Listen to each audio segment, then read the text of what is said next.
Kiavik, le podcast. Salut Teddy. Salut David. Bienvenue. Bienvenue à toi. Eh bien ouais, ça me fait très plaisir depuis le temps qu'on ait faire ce podcast. Tout à fait, depuis le temps que tu me demandes. Ouais, surtout ça. Alors le but de ce podcast, c'est de vous informer sur la technologie de l'impression murale, sur les offres qui sont proposées par nous distributeurs, mais peut-être aussi par d'autres distributeurs. C'est une source d'information pour tout ce qui concerne le milieu de l'impression murale. Et donc du coup, je suis accompagné, je pense, avec la meilleure personne en France pour parler de tout ça, avec Teddy. Teddy, on va faire une petite intro un peu spéciale. Allez. Je vais te présenter et tu vas me présenter. Ah, je suis surpris de ce que tu vas dire sur moi. Pour être marrant. C'est vrai ? Ah, on sait pas. Tu rates pas. Hein.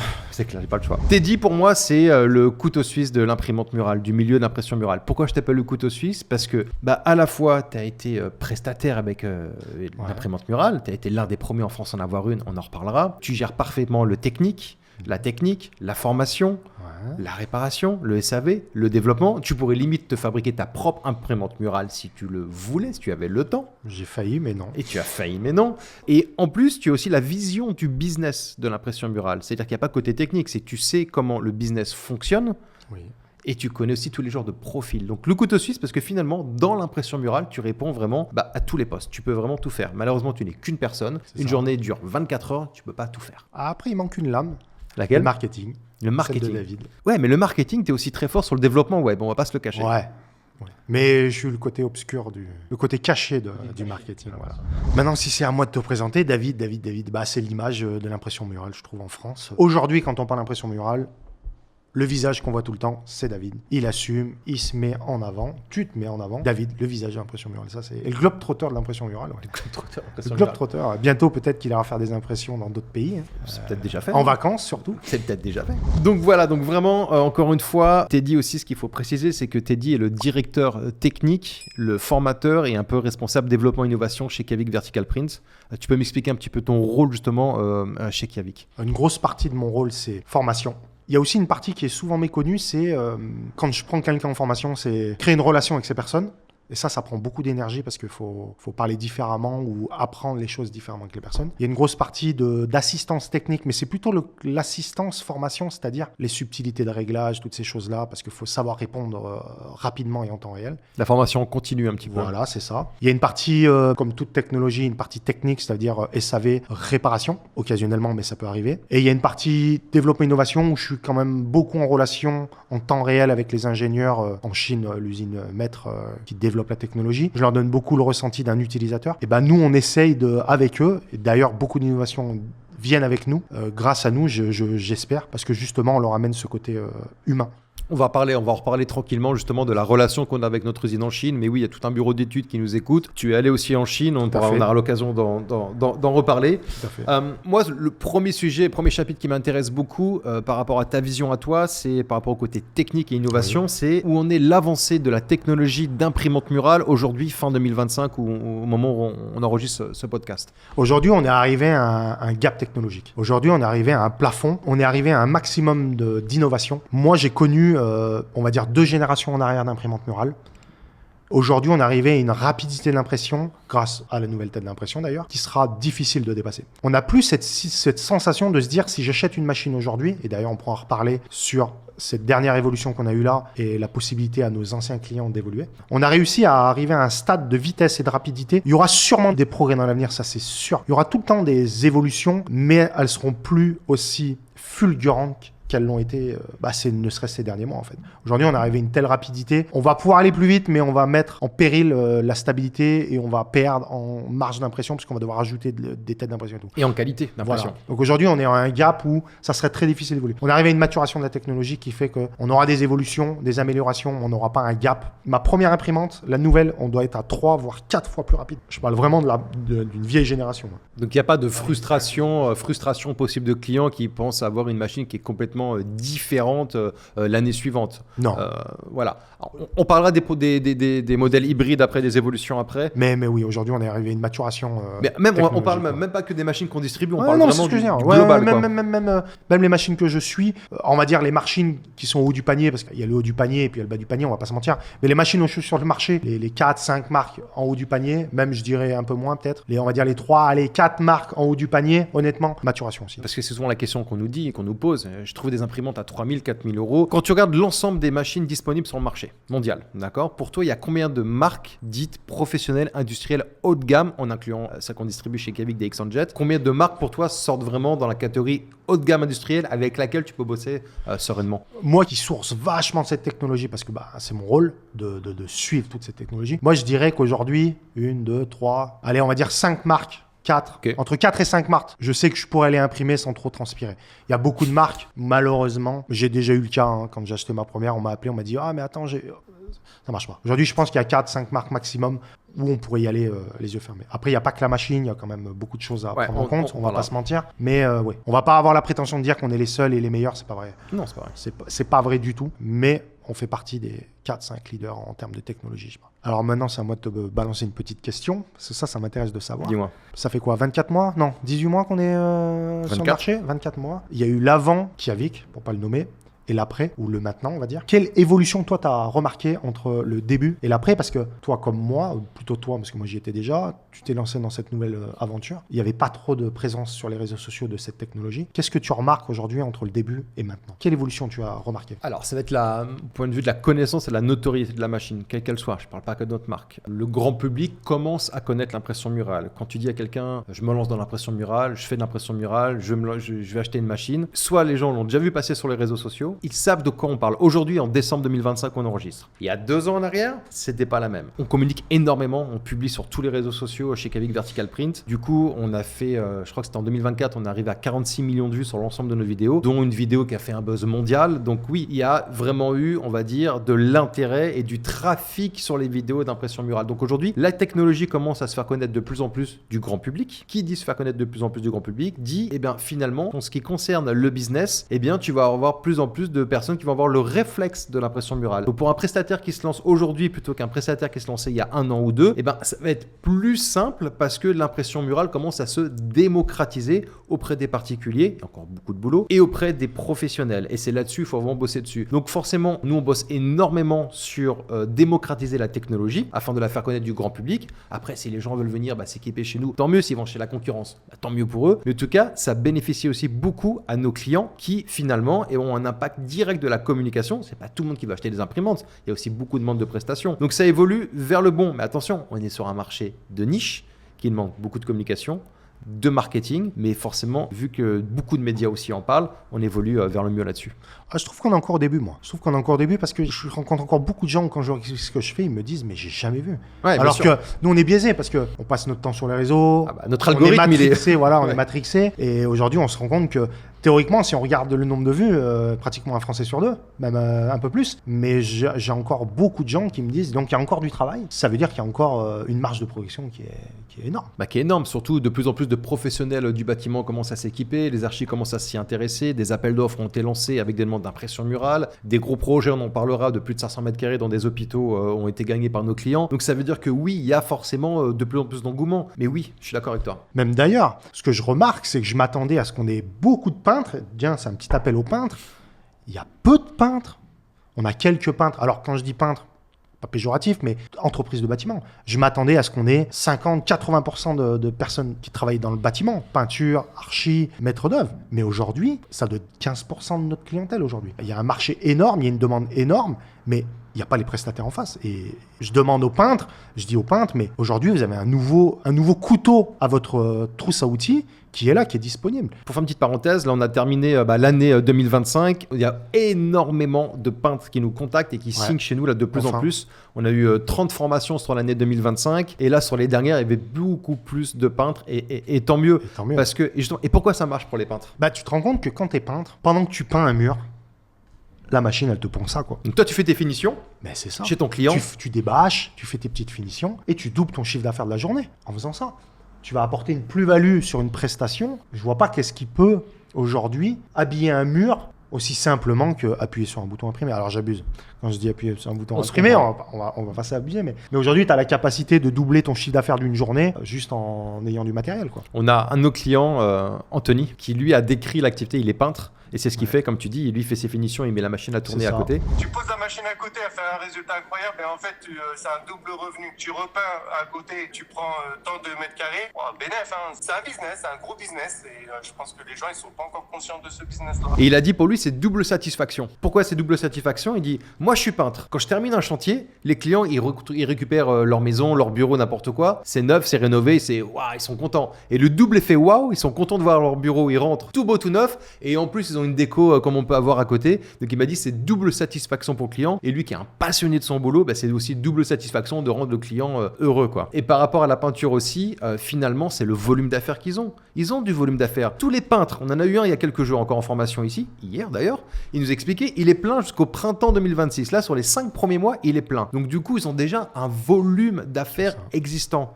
Donc l'idée c'est quoi? C'est d'incruster l'impression en plus.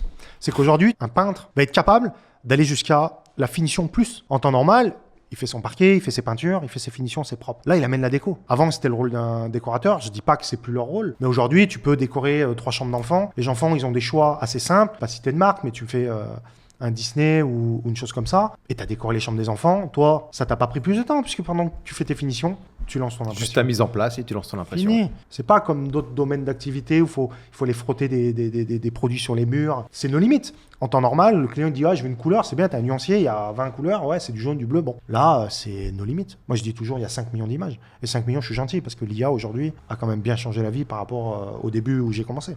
On parlait des peintres, mais il n'y a pas que des peintres ou des professionnels du bâtiment qui vont se lancer avec une imprimante murale. Il y a aussi ceux qui vont se lancer à 100% dans l'activité et qui vont être imprimeurs seulement. Tout à fait. Moi, je l'ai fait. Oui. Je l'ai fait.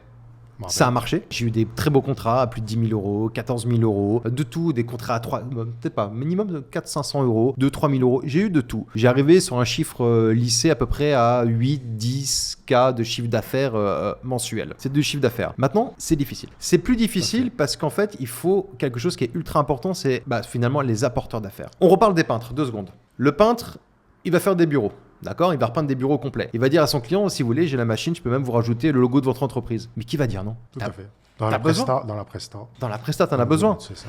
Alors qu'à l'opposé, celui qui va se lancer à 100% dans l'impression murale, il va devoir trouver les projets, mais il n'aura pas cette récurrence que vont avoir nos amis les peintres. C'est la force d'un peintre. On le voit aujourd'hui dans nos profils. La force d'un peintre, c'est que lui, il a déjà le pied. C'est comme un commercial. Tant qu'il n'a pas mis le pied dans la porte, il ne peut pas rentrer.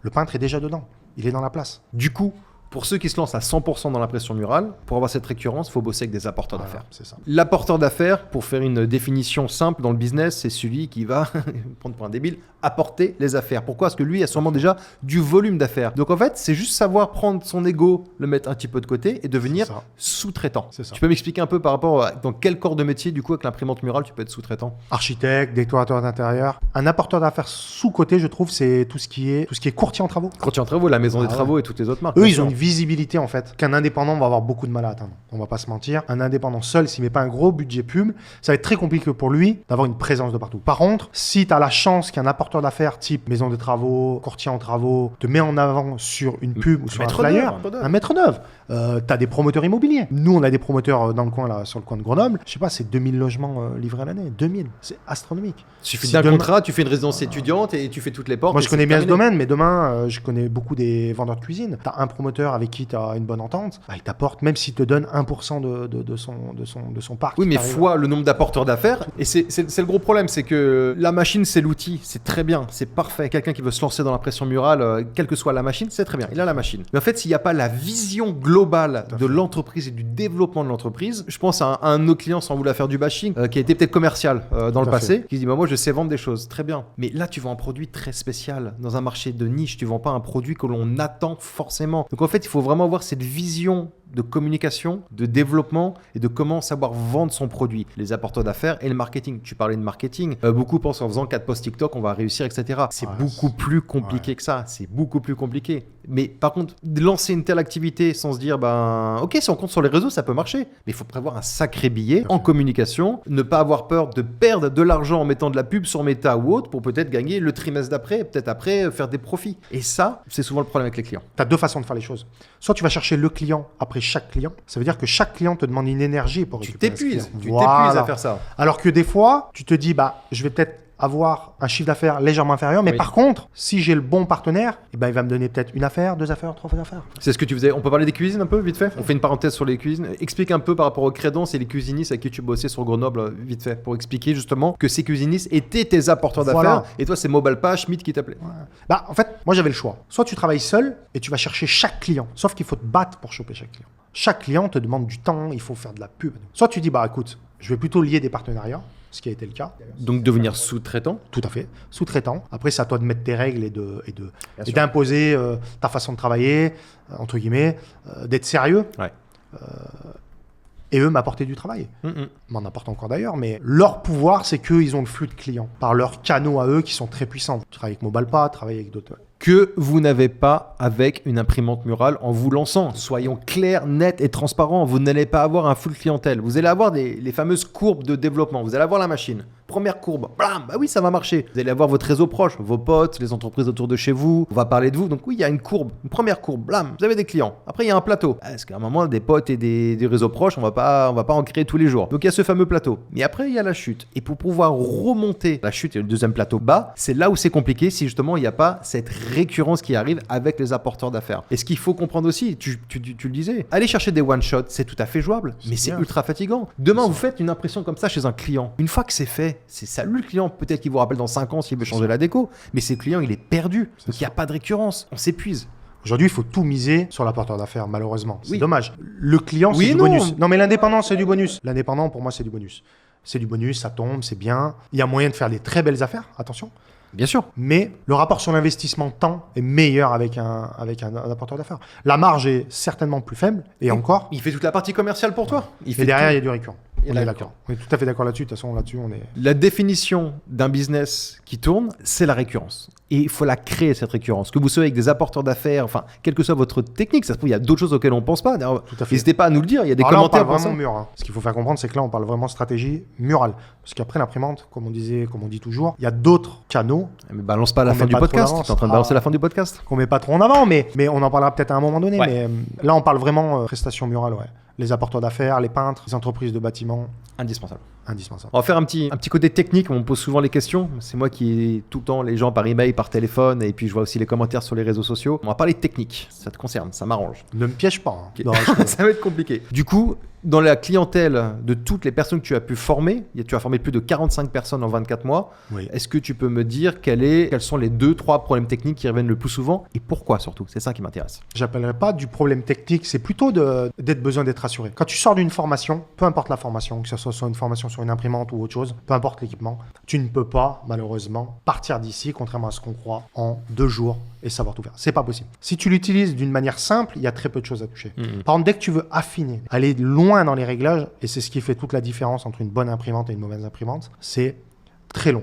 Donc souvent, 80%, et d'ailleurs je te montrerai tout à l'heure quelque chose que j'ai préparé pour toi et tu seras assez content, c'est souvent du rassurer. Comment on règle ci, comment on règle ça, tu peux me donner ton avis, tu peux me rassurer. Ça, c'est 80% des questions, voire 90%. Après, je dis pas, il y a toujours des questions qui sont plutôt du côté SAV. Tu vas avoir un problème de fibre optique, tu les as de rechange. Tu vas avoir un problème de roulement, tu les as de rechange parce que tu as mal emballé. Mais 80%, je dirais, voire 90%, c'est vraiment des questions d'affinage. Donc c'est la formation continue. C'est ça. Moi, c'est le gros de mon travail, c'est ça. C'est vraiment d'accompagner pour éviter de faire des boulettes. Des boulettes arrivent, mais c'est surtout, rappelle-moi comment on fait ci, rappelle-moi comment on fait ça. Il y a tellement de subtilité dans le réglage. C'est l'accompagnement, c'est comment rassurer les gens par rapport... c'est pour ça que l'accompagnement est là. Voilà. Le but, c'est de ne pas être seul, c'est d'être là, le plus présent avec vous pour essayer de faire surtout vos premières prestats, parce que les premières prestats, il y a quand même une question de montage-démontage. Est-ce que j'ai pris toutes les pièces? Est-ce que j'ai bien mis les choses en place? Est-ce que j'ai bien choisi mes paramètres? Tout à fait. Tu vois, si tu n'as pas une checklist, la checklist, on la donne. La checklist est importante. Ouais. Parce qu'avec le stress, moi le premier, quand je fais une prestation, j'ai ma checklist parce que un peu de fatigue, un peu de stress, le client derrière sur ton dos. Bien sûr. Est-ce que j'ai activé ci? Est-ce que je ne l'ai pas activé? Voilà. Ça, c'est des choses... On les prépare, mais tu peux pas être préparé en 2 jours. Moi, pendant quelques semaines, quelques mois, c'est quelques mois, mais souvent c'est déjà les premières semaines, c'est vraiment mettre les clés et les forcer à réfléchir et les forcer à suivre ces checklists. Parce que même un utilisateur confirmé va oublier un réglage. Tu suis ta checklist, pas de problème. On parle beaucoup de l'accompagnement chez Kavik Vertical Print. Lorsque vous signez avec nous, vous avez donc 2 jours de formation ici, là, on est dans le centre de formation. Et puis derrière, vous avez aussi les 6 mois d'accompagnement technique privilégié, formation continue. On change de nom à chaque fois. On a eu un petit peu bashing sur les réseaux par des concurrents en disant il faut 6 mois pour comprendre la machine de chez Kavik. C'est pas ça. Non, c'est de l'accompagnement. C'est de l'accompagnement. Et l'accompagnement, c'est ce qu'a dit Teddy. Comparez ça souvent à un permis de conduire. Demain, vous avez votre permis de conduire. Vous savez déplacer une voiture, la garer, faire des créneaux si tout va Je ne bien. relance pas là-dessus parce que ma fille a eu le permis, je peux te dire que les premières semaines, tu transpires. Et c'est pareil, normal. c'est pareil avec la machine. Elle va m'engueuler quand elle va voir ça. C'est Mais c'est pareil. normal. Et du coup, c'est pareil avec la machine. Tout à C'est fait. exactement la même chose. C'est qu'en fait, plus vous allez pratiquer, mais c'est d'une logique en fait ce que je vous raconte. Plus vous allez vous exercer, pratiquer, faire des prestats, plus vous allez avoir confiance et pousser aussi les limites de la machine. Et en fait, cet accompagnement, c'est ça qu'on vous met en place. Et qu'on est à vos côtés pendant ces 6 mois-là. Vous allez pousser de plus en plus la machine sur des nouveaux supports, des nouveaux formats, des choses que vous avez peut-être abordées en formation, que vous avez oubliées parce que jamais mises en Tout à place. fait. Donc du coup, c'est du refresh. En fait, les 6 mois-là sont vraiment là pour vous épauler. Maintenant, on va être super honnête sur les 6 mois. Je pense que les 3 premiers mois, ça sonne pas mal sur le premier trimestre. Et après, nos clients aiment bien aussi se challenger parce qu'on leur demande aussi de trouver des solutions d'eux-mêmes, Oui. voir ce qu'ils ont trouvé et on Alors moi, je compare. les force aussi. Il faut. Je les questionne, je leur dis, tu es sûr que tu as pensé ça? Regarde ton écran. J'essaye de les forcer à se poser des questions. Ça, c'est très important. Ce que je ne m'attendais pas, c'est la multitude de profils qu'on a. On a des profils variés. On a des gars de l'immobilier. On a des gars de la pharma, on a des commerciaux, on a des artisans, des gens de l'hôtellerie, on a même, on va dire, un vétérinaire, entre guillemets, c'est pas vraiment un vétérinaire, mais presque. On a des profils fous. Et je suis assez surpris du taux de réussite de certains, tu vois, du peu d'appels que j'ai. Pourquoi surpris? Je suis surpris parce que je me suis dit, Que ta formation est bonne? il y a de la mécanique, il y a beaucoup de vis. Oui, Il y a mais- des vis, et la plupart, ça roule, quoi. J'en ai peut-être 1 ou 2 où c'est un peu plus long, mais heureusement que les autres s'en sortent, ça me permet de passer plus de temps avec eux. Pour une machine assez technique, assez complète, il y a des rails, il y a des profils, elle est ultra complète, il y a des logiciels, il y a plein de réglages. Ouais, mais finalement, ça veut dire quoi? C'est que monsieur tout le monde, madame tout le monde Ouais, du grand c'est ça. public, en venant en formation avec toi, en étant encadré, C'est ça. ça marche. Et tous les profils, tous les âges, on a tout. De on a 22 du à 58, je crois. Ouais, je pense. ouais. Oh, plus que ça. Plus que ça, Ouais, 65. ouais. Hommes, femmes, tout. Il n'y a pas de... Bon, en fait, ce qu'il n'ose pas dire, il est un peu modeste, c'est que finalement, il est surpris de voir que sa formation marche très bien. Mais moi, je suis pas surpris, c'est pour ça qu'il est là. Teddy. Ouais. Donc non, mais c'est la vérité, c'est que si finalement, est-ce que disent tous les clients de chez Kavi quand on fait des interviews clients, des témoignages qu'on trouve sur les réseaux sociaux, tous mettent ça en avant. C'est que l'accompagnement et la formation sont vraiment, ils sont au top du top. Et c'est vraiment ce qu'il leur faut pour se lancer sereinement. Ce qui est presque le plus important, c'est l'après, en fait. Ouais. Souvent, on dit, ouais, la formation, je pourrais te la bâcler en une demi-journée. Après, j'aurais plus... Pas la bâcler, la faire. J'aurais plus d'assistance quand même. Ouais. Mais ce qui est le plus important, c'est après, parce que tu rentres chez toi, t'es tout seul, je suis plus là. Et c'est important ça. C'est super important d'être seul face à la machine. C'est ça. et- Moi, c'est ce que je leur dis toujours. C'est, vous partez de là, vous n'allez pas en presta. Vous rentrez à la maison, vous enfermez. Les copains, on les oublie. On les laisse dehors et on s'entraîne.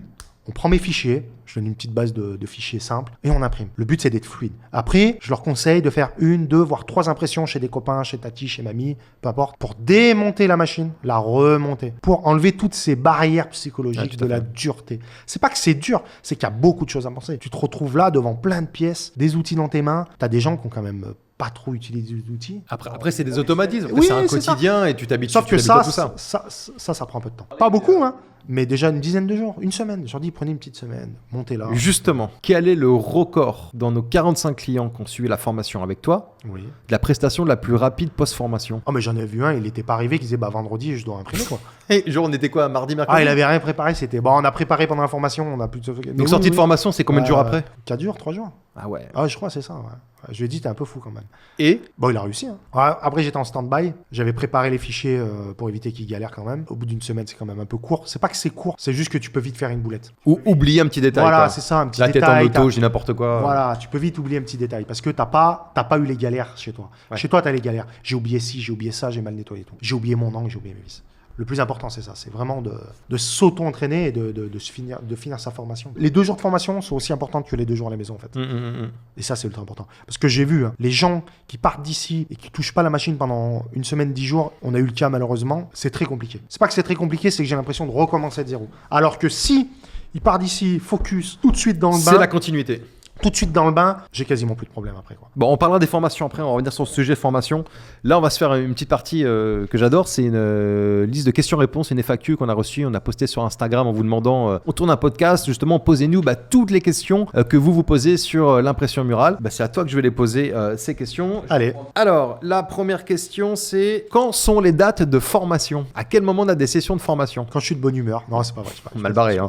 Alors déjà, il faut comprendre que nous, les formations, c'est ce qu'on appelle, moi j'appelle ça du one-to-one. C'est une machine, une formation. Ouais. J'évite de former 2 prestataires avec 2 machines. L'idéal, c'est quand même pour moi la formation où la personne vient seule. On peut accepter 2 voire 3, il n'y a pas de problème. Mais c'est qu'une machine. Parce que soit j'essaie de faire un binôme, ça veut dire qu'ils viennent à 2 la même machine, un couple, des amis, des associés. Et tout de suite, en quelques minutes, tu repères le... Qui fait quoi? Qui récupères le manuel, tu repères vite le manuel et le logiciel. Tu repères vite lequel est plus à l'aise. Voilà. Et bizarrement, des fois, je vais plutôt mettre le gars qui est pas très manuel sur la machine parce que je sais qu'il va démonter et je vais vite les repérer. Mais c'est vraiment du one-to-one. On fait pas une session avec 4, 5 machines. C'est vraiment du one-to-one pour que j'adapte la formation. Ça, c'est le plus dur dans mon job.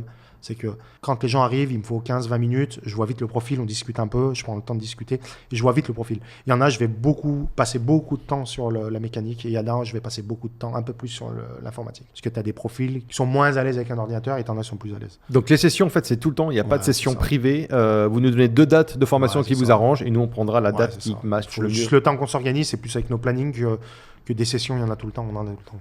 Question suivante qu'on a eue sur Instagram. Qu'est-ce qui se passe après les 6 mois d'assistance privilégiée? Il y a une assistance où, si tu as du bol, je ne suis pas trop occupé, elle est toujours privilégiée. On dit une assistance 6 mois de privilégiée, en fait, c'est plutôt pour donner un cadre, pour être franc. C'est plutôt pour dire, voilà, au bout de 6 mois, tu es censé te débrouiller. Donc, au bout de 6 mois, si je sais que tu es chez toi, je vais peut-être avoir tendance à te laisser un petit peu te débrouiller sur certaines choses où je sais que tu as les acquis. Pour une raison simple, c'est laisser la place aux autres. Bien sûr. Aux jeunes arrivants. Tout à fait. Et puis surtout, c'est qu'au bout de 6 mois, je sais que tu es chez toi en faire des essais. Il y a des choses où je sais que tu as acquis, donc je vais plutôt essayer de te dire, voilà, vas-y, va réfléchir. Par contre, si c'est un problème technique, je suis là, quoi. Il y a pas de quelqu'un qui est en presta, tu vas pas lui dire, non. trouve tout seul, je t'appelle demain. Bien et sûr, je leur conseille, je répète encore à mes clients, ils vont me regarder. Quand vous êtes en presta et que vous savez qu'il y a peut-être un moment de stress, prévenez-moi. Et j'essaye d'être plus disponible pour ce moment-là.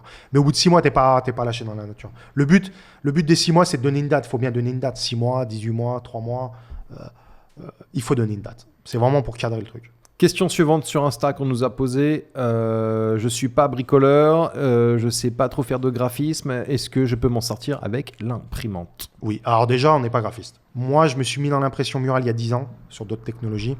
J'ai dû apprendre le graphisme parce qu'il n'y avait pas les outils d'aujourd'hui. Aujourd'hui, je peux te faire une démo en live où on pourra en faire une. Je demande à Midjourney, c'est 11 € par mois, 10 € par mois. Je demande à Gemini, je demande à ChatGPT. Sur des designs qui ne sont pas très grands, il va me sortir quelque chose. Ensuite, dès que c'est un gros design, qui dit gros design, 10, gros budget, graphiste, entre guillemets, on sous-traite. Graphiste. On sous-traite. Il y a des graphistes de partout. Vous lui mâchez le travail, vous trouvez les trucs et tout. Il y a des graphistes. Et sur le profil bricoleur, qu'est-ce que tu peux dire? Honnêtement, franchement, tout est marqué. Les vis, elles peuvent pas aller ailleurs. On s'est battu avec les ingénieurs parce qu'ils avaient du mal à comprendre. Ils avaient du mal à comprendre qu'on voulait presque toutes les mêmes vis de partout. Les vis, elles vont n'importe où. Il n'y a pas 10 modèles de vis. C'est toutes les mêmes vis. On s'est battu là-dessus. Il n'y a plus. Il y a plus, il y a 2 vis qui sont un peu différentes, mais c'est structurel, on n'a pas le choix. Et en plus, elles restent sur la machine, donc tu n'as pas besoin de les enlever. Mais quand tu te retrouves avec ta boîte de vis, les peu de vis que tu as dans tes mains, c'est toutes les mêmes. Pour que justement, il n'y a pas de réflexion. Et c'est simple. On a des gens qui n'ont jamais utilisé un tournevis dans leur vie. Quand je dis, faut prendre une clé BTR, il y a certaines personnes qui m'ont dit, mais je sais même pas. C'est un groupe de musique BTR mais pourtant, ils s'en sortent. Et c'est même des fois ces gens-là qui sont même meilleurs. Est-ce qu'ils ont la dalle d'apprendre? Ils y vont, ils se passionnent pour le truc. Oui, c'est normal. Et des fois, tu as des bricoleurs, ils y vont comme des bourrins. Et bizarrement, je préfère presque des fois des couples plus doux, plus tranquilles. Ouais. Allez, question suivante. On me demande quelle est la taille maximale qu'on peut imprimer avec notre imprimante. Alors, on va parler de la nôtre. Là, sur le coup, on va faire un petit... Là, on parle de taille pour l'instant. On parle de taille possible maximum. On parlera de limite, si tu veux. Oui. Ça aussi, c'est important. Vas-y. Taille maximale. La machine, le châssis, la structure, la technologie monte jusqu'à 4 mètres. Attention, 4 mètres, c'est le matériel. Après, une fois que tu as enlevé les marges hautes et basses, c'est pour ça que je parlais de marge, et ça serait important qu'on prenne un petit temps pour expliquer, parce que ça, c'est ultra important quand on choisit une machine. La machine fait 4 mètres, mais j'ai une marge basse et j'ai une marge haute. Ce qui fait que ma capacité d'impression, c'est 3,50 m. C'est ça. Donc on a 25 cm de point de départ et 25 cm du point du plus haut possible. On en reviendra. C'est ça, quand même. Alors en haut, c'est plutôt en haut. 23, mais oui, c'est... J'arrondis à 25 comme ça, les gens, voilà. Et puis après, sur la gauche-droite, pour vous donner une limite, on est à peu près sur du 27 et 29, je crois, sur la gauche et la droite. Ouais. Par rapport au châssis, ouais. Par rapport au châssis. Par rapport à un mur, ouais. Après, on peut... Donc en fait, est-ce qu'on peut imprimer un mur tout entier? Non. C'est pas fait pour ça. L'intérêt, c'est ça. C'est qu'en fait, j'ai des petites gouttelettes, regardez. Il n'y a aucune autre technologie qui est capable de faire des petites gouttelettes, des petits dégradés aussi light, aussi légers sur un mur, en plein milieu d'un mur. Sur un mur de 10 mètres, je fais quoi? Je tapisse tout le mur pour faire ça? Ou faire un logo? L'imprimante murale, que ça soit clair et net, vient habiller, sublimer, utiliser l'adjectif que vous voulez, un support existant. Ouais. C'est pour ça que des fois, c'est bien de bosser aussi avec des archis. Tu viens habiller, tu viens faire de la créa autour, tu viens mettre peut-être d'autres matériaux qui viennent... Là, pourquoi elle est aussi belle? Celle-ci, on a ce contraste avec le bois, le cosmonaute. Enfin, voilà, c'est une vision complète de la chose. Maintenant, quelqu'un qui veut faire un mur complet, on est d'accord, c'est pas le même produit. Et après, là, on est sur un mur blanc, impression couleur. Faut pas oublier que si on est un petit peu artiste, on peut imprimer sur du béton. On peut jouer avec la transparence de l'encre sur du béton, sur du bois, sur de la peinture de couleur, du plastique. Sur du plastique, sur du fer, du métal. Du tissu même. Du tissu. Tissu, il faut faire des tests, mais oui, c'est nos limites. Et maintenant, je reviens sur ce que tu me disais, mais ce qui est ultra important, c'est les limites. Là, il y a un amalgame qui est fait. Tout le monde parle de jusqu'où je peux imprimer au plus haut.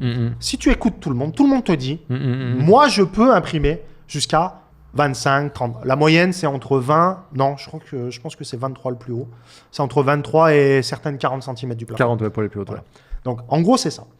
Sauf qu'en fait, ce qu'on ne vous dit pas, c'est le plus important, ce n'est pas jusqu'où je peux imprimer à le plafond, c'est plutôt jusqu'où je peux monter mon imprimante. Ouais. Parce qu'en gros, et ça, c'est une chose ultra importante, que vous achetiez une imprimante chez nous ou ailleurs, posez-vous cette question.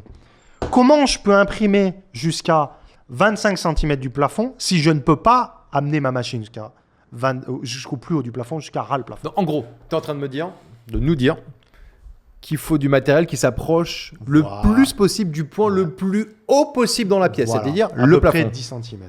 Parce qu'en fait, si ta machine n'est pas capable d'aller à ras le plafond, comment tu veux qu'elle aille au plus haut? Ton plafond, il peut être à 2,20 m, 2,30 m, 2,90 m, 3,10 m, 3,20 m. Du coup, l'importance, je montre à la caméra ici, l'importance, c'est ça. Ce sont les extensions de profil. Je te laisse présenter. Tiens, prends-le et expliquer en quoi c'est important et ce qu'on propose nous justement chez Cavic. En gros, ça, c'est le mât principal. C'est la plus petite pièce qu'on ait. D'accord? La tête d'impression monte et descend le long du mât. Le chariot. Ce qui est le plus important, c'est d'avoir une combinaison. D'ailleurs, tu dois en avoir une troisième qui traîne là. C'est d'avoir une combinaison de rails. Plus loin le prochain coup. Ouais, voilà. Une combinaison de rails. Regardez bien. Qui nous permet de monter par palier de 10 cm. De 10, 20, 40, voilà, 65, 90. Il n'y a pas que ça. L'intérêt, c'est quoi? C'est grâce à notre combinaison de 6 ou 7 rails, on peut monter à toutes les hauteurs possibles. 2,20 m, 2,30 m, 2,40 m, 2,50 m, 2,60 m, 2,70 m. Je peux aller jusqu'à 4 mètres. En fait, tu joues à Tetris. Voilà. Parce que c'est bien beau de dire, je peux imprimer jusqu'à 20 cm du plafond, mais si je ne peux pas amener la machine en haut, comment je fais? Si j'ai que des rallonges de 1 mètre, je fais comment? Alors, moi, je te donne un exemple. Ces machines qui vont avoir deux mâts qui se déplient d'un coup, pouf, où tu as 2,50 m qui se mettent. Tu fais comment si tu as un plafond qui fait 2,48 m? Bah moi, ça m'est arrivé. Donc toi, tu avais une des premières machines. Il est encore sur le marché en France, même des machines comme ça. Ouais, après, c'est des... Oui. Il y en a en vente un peu d'occasion, mais c'est vraiment une ancienne machine. Moi, je les ai coupées à la disqueuse à l'époque. Et j'ai pas su cette information. Quand j'ai choisi ma machine, alors je l'avais pas choisi pour ça parce que j'avais une autre utilisation, mais une erreur que beaucoup font, c'est de choisir une machine et de poser la question jusqu'à où je peux imprimer mon plafond. Oui, parce que si c'est deux mâts qui font 2,50 m ensemble et que tu as un plafond qui est plus bas, bah, tu peux pas imprimer chez le client. Voilà. T'es bloqué. Nous, les premiers, quand on nous demande, bah oui, tu peux aller jusqu'à 25 cm du plafond. On dit la même chose. Mais on devrait plutôt dire... On vous permet d'aller jusqu'au plafond. Ouais, je sais pas comment on pourrait le tourner, mais on pourrait trouver une nouvelle façon de le dire. C'est qu'en fait, l'erreur, c'est de dire, oui, vous pouvez aller jusqu'à 25 cm du plafond. Donc en fait, toutes ces extensions de profil sont indispensables pour pouvoir s'adapter sur un plafond qui fait 2,63 ou 2,48 ou n'importe quoi. Voilà. L'erreur, c'est d'acheter une machine qui n'est pas capable de s'adapter à toutes les hauteurs de plafond. Parce qu'on a beau dire en France, c'est 2,50 m un mur, c'est pas vrai. Ça peut être 2,40, 2,48, 2,70, 2,67. Mais si vous n'êtes pas caméléon avec votre mât, vous pouvez rien faire. Très important ce point. Ah oui. C'est super important. Ça te C'est le plante. plus En important. fait, tu perds un business de malade. Oui. On parle business. Tu Oui. peux perdre énormément de contrats. Le mec te dit oui, mais moi, mon plafond fait 2,48. Si ta machine ne peut pas aller à 2,48, elle va qu'à 2,50 par exemple. Est-ce que tu peux pas jouer à Tetris avec tes extensions? Moi, je connais beaucoup de monde dans ce milieu. Je connais des gens qui ont d'autres marques. Toutes les marques confondues, je ne vais pas citer de nom. Je connais d'autres marques. Et je sais que j'en connais qui se sont fait avoir. Ils ont roulé, déballé, remballé, reparti. Oh. Mais tu fais comment? Bah, tu demandes la hauteur sous plafond. Ma à ton chambre est à client. 2,20 m. Mais tu demandes au client la hauteur sous plafond avant de partir. Ouais, mais ça, c'est une bonne préparation. Parce qu'il faut être formé pour ça. Faut être Je formé. pense que ces clients-là n'ont pas été formés. Ouais, mais en fait, ouais, je sais pas si on pourrait dire ça. Mais par contre, avec notre machine, on n'a pas cette question à se poser. En fait. Non, parce que nous, on s'adapte forcément. Allez, on enchaîne. Question suivante sur Insta. On me demande, est-ce que votre machine fonctionne sur roue ou sur rail? Les deux. Alors, pourquoi il nous pose la question? Parce que mon défaut, moi, sur les réseaux sociaux, je mets beaucoup de vidéos, voire quasiment que des vidéos sur roue. Parce que dans mon bureau, ça marche bien sur roue et on fait des reels qu'on tourne dans notre studio, justement, pour vous, des impressions de démo. Et c'est sur roue. Et donc, les deux. Les deux. Pourquoi? Le problème des roues, la machine roule sur 4 roues, comme une voiture. Sauf que si ton sol est légèrement vagué ou déformé, Ou un joint de carrelage. un joint de carrelage, il faut imaginer une chose, c'est que 1 mm de roue, imaginez-vous à 2,50 m. L'angle est énorme. Et vous allez vous retrouver qu'une impression pas nette, pas propre. Le rail, il va faire ça. Ici, là, quand on a fait cette impression, le sol est vraiment tordu. J'ai tout équilibré, j'ai tout. Il va stabiliser la machine. Une machine stable fait une belle impression. Une machine pas stable ne fait pas une belle impression. Tu vas avoir des sautes d'impression. Oui, c'est ça. Tu peux avoir des sauts d'impression. Tu peux surtout avoir, bizarrement, contrairement à ce qu'on croit, le plus dur dans l'impression murale, et il y en a qui vont me dire c'est pas vrai, le ciel bleu. Ouais. Le ciel bleu, quand on me dit peut-être j'ai un paysage à faire, tout de suite, mec, mets le rail, calme ta machine. En fait, tu parles des aplats, là. Ouais, c'est ça. Bon, après, on a une nouvelle technologie qui nous permet de faciliter les aplats Oui, avec la c'est nouvelle ça. tête d'impression. Tout à On va en parler tout à l'heure. C'est surtout qu'on a les subtilités de réglage qui vont nous permettre de faire les meilleurs aplats possibles. Mais même avec une tête d'impression XXL premium comme la i3200 qu'on a, il faut quand même aussi en prendre compte et puis peut-être faire des réglages pour justement t'assurer que les aplats soient Il y a parfaits. plusieurs paramètres, voilà, c'est ça. Il y a les réglages pour affiner, et c'est là l'importance d'avoir une machine complète. C'est le châssis. Nous, on a fait le choix d'avoir une machine massif. On s'est battu aussi avec les ingénieurs. À un moment, on discutait pour faire une évolution. On a gardé le côté massif Oui. parce que ce qui fait la force de cette machine et bizarrement sa faiblesse, c'est son poids. C'est son poids, bien Oui, sûr. elle est Ah lourde. oui. Oui, elle est lourde. Elle Mais est par stable. contre, voilà. Le problème d'une machine, c'est que vous avez une tête d'impression qui fait 10. 10, ouais, 8-10, ouais. Ouais, je fais les transports. Hein. La tête, elle fait 11 kilos une fois qu'elle est remplie d'encre. 11 kilos. Vous avez 11 kilos avec l'encre qui monte et qui descend. Vous avez une inertie qui monte et qui s'arrête.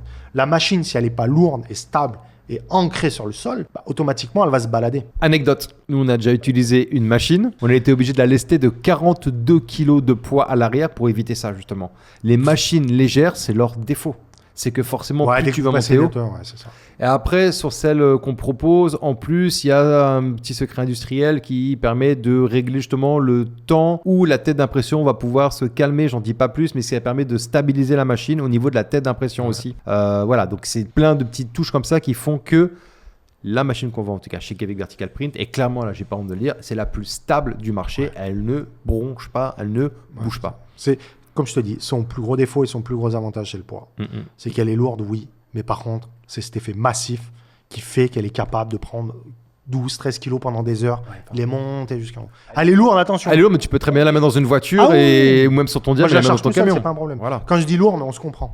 Elle est juste massive. Mais par contre, cette configuration fait, avec l'échafaudage, ce qu'on appelle l'échafaudage qu'on voit tout le temps sur tes vidéos à toi, fait qu'elle est stable. Parce que sinon, on se retrouve avec quelque chose d'assez bancal. Il faut la stabilité. Il n'y a pas le choix. Après, une autre chose importante, c'est le choix dans la technologie que vous choisissez. C'est quel logiciel vous avez. Parce que beaucoup de machines sont vendues... Alors, attends. Tu parles de logiciels. Où sont ces logiciels? Comment ça fonctionne? Dans la machine. Alors déjà, première chose, on a fait le choix de garder l'ordinateur dans la machine. Ça, c'est un choix. Tu veux pas une machine Wi-Fi? Non. Non. Moi, j'ai fait le choix et j'ai insisté sur le fait que la machine est là. Pourquoi elle est branchée? Il n'y a pas de problème. C'est stable, c'est dur, il n'y a pas de souci. Ça, c'est le premier. Dans l'ordinateur de la machine, tout est compris pour que, théoriquement, j'envoie un fichier, j'imprime. Il n'y a pas de choses complexes à faire. Ensuite, quel choix de logiciel? Sur le marché, vous avez plusieurs logiciels qui permettent de ripper l'image. Ripper l'image, c'est, contrairement à ce qu'on croit, toute imprimante ne sait pas lire un fichier PDF, ne sait pas lire un JPEG, ne sait pas lire un fichier. Elle a besoin d'un logiciel de conversion qui va venir convertir l'image. Nous, on a fait le choix de passer avec un logiciel qui s'appelle Flexi. En français, lumineux, clair à utiliser. Ah, il est très bien. Il y a un autre logiciel qui est utilisé partout dans le monde, je ne vais peut-être pas dire le nom. Maintop, si, vas-y. Maintop. Si, pas de souci. Anglais, difficile à utiliser. C'est immangeable. Des sous-menus, c'est ça. C'est pour arriver. En gros, ce que tu es en train d'expliquer, c'est que nous, sous Flexi, par exemple, on a plein de en plus, on l'a fait évoluer. On a plein de raccourcis qui permettent d'aller dans tous les setups dont vous avez besoin, les réglages dont vous avez besoin. Alors que sur l'autre, il faut rentrer dans. Enfin, c'est interminable. Quoi. J'ai dû faire une formation pour un gars, pour une situation particulière qui avait ce logiciel-là. Mais j'ai cru que j'allais me tirer une balle. Quand je l'ai ouvert, j'ai dit non, c'est pas possible. C'est fait pour quelqu'un qui a l'habitude. Ouais. Au bout de 5 mois, c'est utilisable. Franchement, ouais. Mais bon, t'as autre chose mais à au faire. début, quand t'es là, tu dois découvrir la technologie, tout, c'est trop compliqué. D'accord. Et ensuite, tu as le logiciel de la machine qui va piloter physiquement la machine, qui lui est en toutes les langues, français, anglais. Et qui est aussi super simple. Là, pour le coup, il est vraiment qui simple. Est simple, mais qui est par contre, qui a quand même beaucoup de subtilité de réglage qui va te permettre d'aller loin. 80%, t'as pas besoin de juge. Ouais. Et puis, les petites impressions particulières, on a cette possibilité de réglage. Quand vous achetez la machine, il y a toute une partie logicielle. J'ai plus le montant en tête, mais on va dire peut-être 500, 600 €. C'est pour des licences à vie. Ah oui. Il n'y a pas la récurrence qu'on cherche partout. On ne vous l'a pas mis en place. Ou tous les 2 ans, vous devez reprendre un abonnement pour... Non.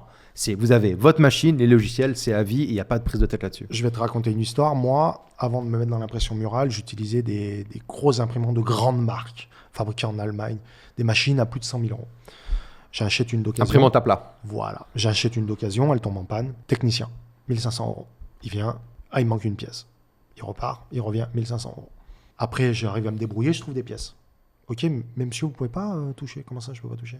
Vous ne pouvez pas rentrer dans les logiciels. Comment ça? Il vous faut une autorisation? Il faut que ce soit un technicien. Je vais toi, tu l'as demandé l'autorisation et les codes pour les logiciels? Non, dans le logiciel, j'essaye de rentrer dedans. T'étais bloqué? Ouais, voilà. Nous, ça a été le pari, ça a été le choix, que je te rappelle, au début, je te l'ai dit. On le fait, mais par contre, si au bout de 1 an, 2 ans, 3 ans, le client, il fait ce qu'il veut, c'est sa machine, c'est bien sûr, mais bien sûr. Voilà. Licence à vie, 0 mot de passe. Alors, c'est sûr que je préconise de ne pas toucher. Mais par contre, arriver à un stade, quand tu as ta machine depuis 2 ans, 3 ans, et que tu décides de te délaisser, tu es libre. C'est ton matériel. Moi, acheter du matériel et qu'on me dit non, tu n'as pas le droit, ça m'embête. Bien sûr. Tu es libre. Et ça, c'était très important pour moi. Et tu le sais. Allez, nouveau chapitre. Je voudrais qu'on parle de la différence entre la machine, l'imprimante murale qu'on vend chez Kiavik Vertical Print versus le reste du marché des autres distributeurs en France. Le but, encore une fois, c'est pas de faire du bashing. C'est pas vous dire que la nôtre est la meilleure, parce que ça, c'est à vous de faire votre propre opinion. C'est vraiment d'expliquer, comment nous, on se positionne sur le marché avec notre imprimante. Déjà, on va parler de la technologie. Point de vue technologie, en tête d'impression, par exemple, qu'est-ce qu'on utilise et comment on se positionne par rapport au reste du marché. Et là, on va être transparent, on n'était pas les premiers à avoir fait cette évolution-là. Ouais, je pense qu'en fait, tout le monde a travaillé en même temps sur la nouvelle Tate Epson. Il n'y a pas vraiment de premier. Il y en a qui l'ont sorti un poil plus vite parce qu'ils avaient peut-être un renouvellement de stock. Oui. En fait, 1 mois après, tout le monde a sorti la Epson. Quoi. Alors, on parle de la Epson i3200. Alors, il y a un truc aussi chez nous que j'adore. On peut être pas les premiers à sortir la nouvelle tête. Pourquoi aussi? Parce qu'elle était en test pendant 14 mois à l'usine sur le modèle hybride justement qu'on propose. On va jamais se précipiter avant de commercialiser un gros changement comme ça. Et ça, pour moi, c'est hors de question. Certains concurrents se sont précipités à commercialiser des modèles rapidement. Je pense qu'ils sont un peu mordus les doigts. Voilà, faut faire attention à pas aller trop vite. Je vais dire un petit secret que je devrais pas dire. C'est bête, mais on a vu arriver des machines avec du vernis. Alors, on est dessus. Mais ça fait combien de temps? Ça fait au moins 9 mois qu'on est sur le vernis. Mais plus. Je l'ai là encore aussi. Voilà, on va pas rentrer dans les détails. Pourquoi on attend? Il y a des raisons. Ça marche. On l'a, vous inquiétez pas. On ne le sort pas parce qu'on veut le sortir quand on voudra le sortir. Voilà. C'est pas notre priorité aujourd'hui, mais on l'a. Pareil, on n'arrête pas de nous parler. Oui, mais d'autres marques font l'imprimante au sol. On a l'imprimante au sol. C'est juste qu'aujourd'hui, on estime que c'est pas la priorité et c'est pas le marché. C'est pas la priorité. Wow. Nous, on a un concurrent qu'on adore qui est Wallpen. Wow. Wallpen ne fait pas d'option sol, sauf des grosses bêtises. Je ne pense pas que Wallpen ait une imprimante sol. Wallpen n'a pas d'imprimante sol. Et j'estime qu'il y a une bonne raison. Et nous, on l'a. Ça marche très bien. La technologie fonctionne. On l'a testé. On la maîtrise parfaitement. Sauf que, et là, je sais que l'usine n'aime pas quand je parle comme ça, mais moi, je parle du point de vue business. J'ai du mal à vendre une prestation ou du matériel où je vois pas un business qui est autant le mur, mais des murs, mais il y en a partout. Les murs ont soif de design, de décoration intérieure, d'illustration, ce que tu veux, de signalétique. Le sol, c'est très particulier et j'estime que le business par rapport à l'investissement, le temps, moi je dis souvent à mes futurs clients, aux prospects, éclatez-moi tous les murs, mais tous les murs que vous avez autour de chez vous et après on parle du sol. Je vais te donner des maths. Tu sais qu'en moyenne, vas-y. Il y a 3,5 fois plus de murs que de sol. Une maison de 100 mètres carrés, il y a 350 mètres carrés de murs. C'est une moyenne. plus ou moins, on va pas se mentir. Et le sol aussi, une info importante sur le sol. Le problème, c'est pas l'impression du sol, parce que vous voyez les vidéos, c'est très beau et tout. C'est l'accroche, parce que sur le carrelage, il faut pas rêver. Et la durabilité. Et la durabilité, le frottement. Comment vous allez faire pour protéger votre imprimante Ah au oui. sol? Comment vous allez protéger l'encre avec les pieds qui frottent? Donc c'est pour ça qu'on la met pas en avant. Mais on l'a. Si quelqu'un nous prouve le contraire, bah, peut-être qu'on fera ça différemment. Mais prouvez-moi le contraire. Pour continuer à nous positionner un peu Kiavik par rapport aux autres machines disponibles sur le marché français, souvent les retours clients vont nous parler de la réactivité aussi, que ça soit une réactivité au moment de la vente, ce qui est ma partie, au moment on va dire, de commercialiser l'imprimante avant de signer avec vous, que ce soit pour préparer un dossier bancaire, enfin tout ce qu'il y a à faire, la réactivité au téléphone, et puis la réactivité post-formation qui est ultra importante. Alors réactivité post-formation, tout ce qui est question et tout, ça moi je le gère en temps réel. Là déjà je suis mal à l'aise parce que j'ai éteint mon téléphone. Hein, c'est pas dans mon habitude. Il y en a qui doivent transpirer s'ils veulent me poser une question parce que j'ai oublié de prévenir nos amis. Et après on a toutes les pièces en stock. Pareil, on a des kilos de pièces. Pas des kilos de pièces, quand je dis des kilos de pièces, c'est qu'on a au minimum 3-4 fois chaque pièce. La seule chose qu'on n'a pas, c'est le châssis. Parce que le châssis, avant de le casser... Si, mais si on l'a au final. Oui. Parce qu'en fait, on a toujours du stock tampon, on a toujours plein de machines en stock ici. Il n'y a pas de délai d'attente lorsque vous achetez une machine. Bah, si jamais tu as besoin d'un châssis, tu le prends sur une machine neuve et je recommande un. Enfin, ouais, voilà, c'est ça. C'est facile. Mais tout ce qui est pièces, nous, on a, quand on est allé en Chine, on a ramené des cartes mère d'avance, des fibres optiques, des connectiques. Et contrairement à ce qu'on croit, 90% des pièces que j'envoie en SAV, c'est l'humain. Ça va être j'ai marché sur la fibre optique. J'ai fait tomber. J'ai fait tomber une pièce. J'ai cassé le roulement dans le démontage, je l'ai sorti du rail sans faire exprès. Ça va être j'ai coupé la courroie, mais maintenant elle est trop courte. C'est vraiment 9 fois sur 10. Hein. Sans déconner, c'est vraiment 9 fois sur 10. Quoi. Et après, les pièces où il y a de l'usure, soit on fait des échanges standards, soit on a tout en stock. Ça, c'est pas un problème. Dernier point là-dessus. Pourquoi Made in China pour toi? Pourquoi on bosse avec la Chine? Parce qu'ils sont réactifs. Il n'y a pas des réunionites en Chine. Quand je leur fais remonter une information, typiquement, quelques cas concrets, fibre optique. Fibre optique, ça marche très très bien, sauf qu'ils avaient fait le choix d'une prise optique qui n'était pas... Elle est double, ouais. Ouais, que je trouvais pas ergonomique. Et d'ailleurs, la première fois qu'on a utilisé l'imprimante, nous, on a inversé les fibres. Et il y avait appeler un bug. Un message d'erreur. Ouais, c'est tout. Et on a fait changer la fibre. C'est des détails comme ça, et ils se posent pas de questions. Aujourd'hui, toute la nouvelle tech est en Chine. De toute façon, on en a parlé avec demain, n'importe quelle société qui vend de la nouvelle technologie bosse avec la Chine. Et oui, et c'est là en fait, c'est le choix de l'usine qui importe. Vous allez trouver des machines, je crois que c'est 745 balles la moins chère que j'ai pu trouver en Chine. Ah, faudrait qu'on l'achète. Mais ouais, je pense qu'on va l'acheter. On va l'acheter. Et après des machines à 20-25 000 euros, même plus. En fait, si vous voulez, ça fait... non, avec ton argent. En fait, tout vient du choix de l'usine et surtout du monitoring, du suivi, du contrôle qualité. Moi, je donne 2 exemples par rapport à l'usine avec laquelle on bosse en Chine. C'est la même équipe depuis 10 ans. La personne qui fait le contrôle qualité sur la chaîne d'assemblage, c'est la même personne depuis le jour 1. C'est-à-dire quoi? Qu'il n'y a pas de personnes qui changent avec un turnover et du coup, il va perdre des informations. Non, c'est la même personne. Et ça vaut vraiment de l'or. Si vous voulez, pour être sûr d'avoir un produit industriel, professionnel, tout se fait dans le choix de l'usine. C'est pour ça qu'on y va 2 à 3 fois par an et qu'on bosse avec la meilleure usine en Chine là-dessus. Leur réactivité. 8h50 une question. Bon, il a mis un peu de temps aujourd'hui. À 10h, j'avais tous mes fichiers. Voilà, tu vois. Et on passe notre journée et ils répondent. Ils sont d'une réactivité. Je pose une question à 7h23. À 7h32, j'ai ma réponse. Et on leur dit même d'arrêter de nous répondre le week-end, tu te rappelles? Ouais, je suis même surpris parce que moi... On leur dit arrêtez les gars. Nous, en fait, on va poser des questions si on a besoin de poser des questions sur du développement ou même sur un truc technique, ça peut arriver. Ils vont nous répondre du tac au tac. Non, on a juste posé la question. Mec, attends lundi, tranquille. Moi, je suis surpris, c'est ça. C'est qu'avec le décalage horaire, des fois, je fais pas gaffe. À 17h, heure française, j'envoie un message, j'ai une réponse. Je dis, fou. Il est 2h du matin là-bas, quoi. Ouais, ou 22, 23h. Ouais, ils bossent, quoi. Ils bossent et il n'y a pas à tortiller. Et la qualité est incroyable. Ouais, quoi. Ils sont réactifs surtout. C'est que il y a un souci.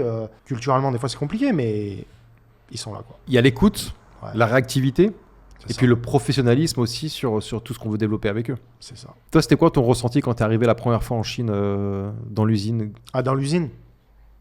Ah, des petites mains, ils sont costauds, les mecs. Toute la journée, franchement, fort.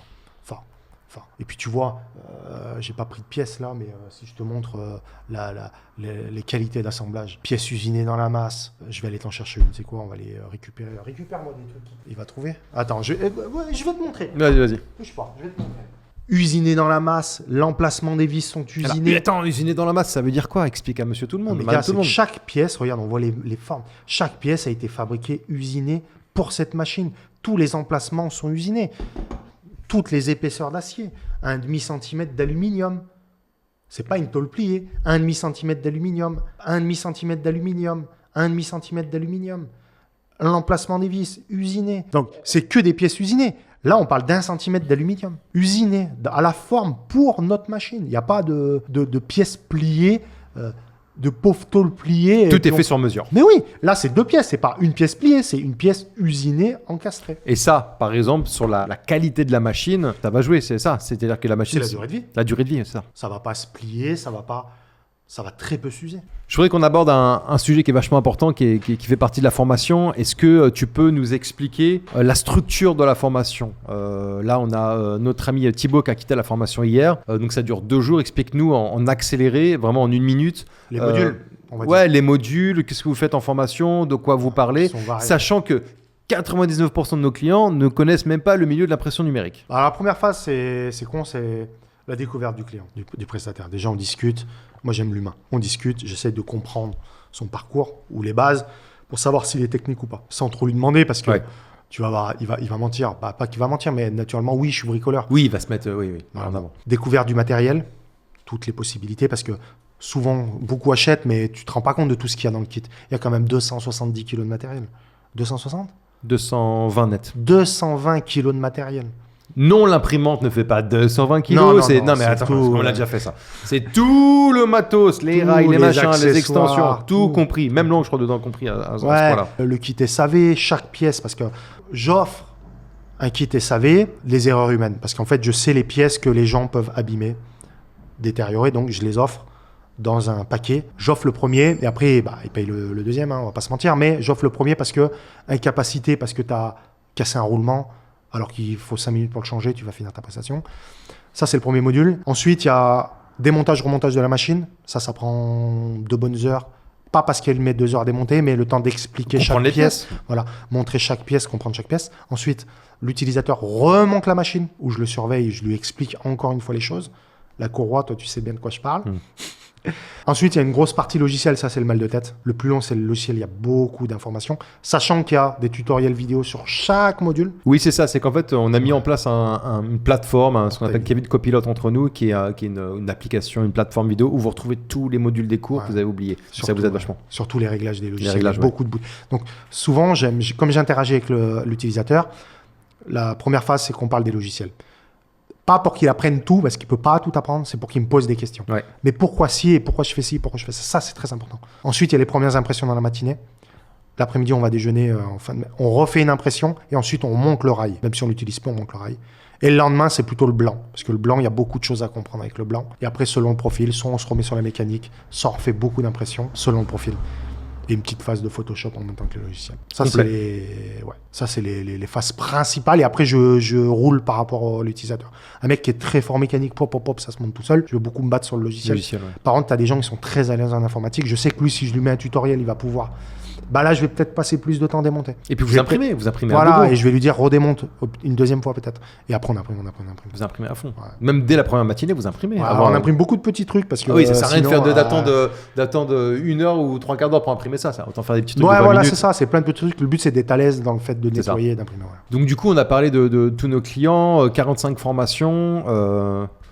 Est-ce que tu as des clients que tu n'as jamais trop accompagnés, qui ont peut-être disparu dans la nature Il y en a un, je me suis fait du souci. Ouais. Tu t'es fait du souci, carrément. Ouais. On va essayer de l'appeler même d'ailleurs. Ça serait marrant. Tu l'appelles ? C'est qui ? Bernard, mon ami. Bernard, si tu te reconnais, je me suis fait du souci pour toi. Je t'ai appelé, je t'ai envoyé des messages. Il répondait pas. Ah ouais, je me suis dit, c'est pas possible. Et en fait, il faisait sa vie avec son imprimante. C'est ça, tranquille. Tranquille. Alors Bernard est pas du tout au courant, c'est pas du tout un plan de montée ou quoi que ce soit. Il va se dire, ils vont me vendre une pompe à chaleur ou...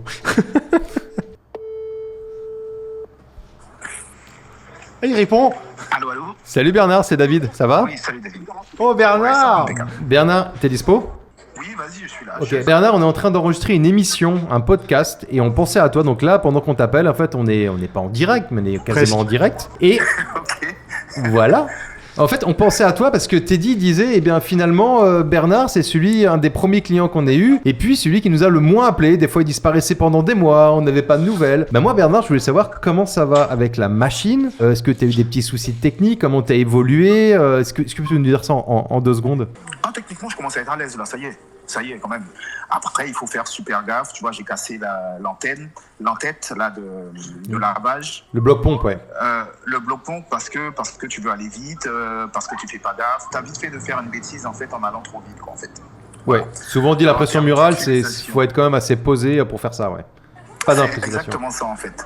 Donc c'est-à-dire les prises de courant, que tu t'assures bien que ta prise elle est bien assez longue, elle n'est pas prise dans la tête de l'impression. Tu vois, c'est pas une C'est du vécu ça. ça. Oh, on sent le vécu. Ça sent le vécu, ouais, là. Bon, merci Bernard pour ton retour. Et du coup, je te rappelle pour un bloc pompe, c'est bien ça?